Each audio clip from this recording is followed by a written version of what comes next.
Hi guys! Malapit na pong magtapos ang ating summer dito sa Canada at papunta na naman tayo sa fall or autumn season.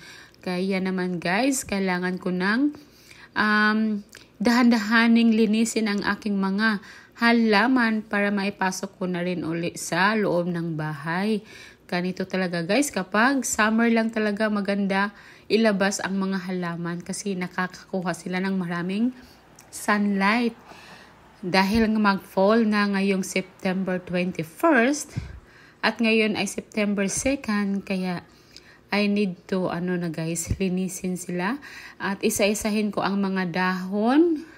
Kailangan ko siyang i-wipes at isprayhan ng mga pang-cleaning talaga para mapatay ang mga pesticide ng mga halaman at kailangan kong i-check ang kanilang mga soil. So yun lang today's videos. Bye!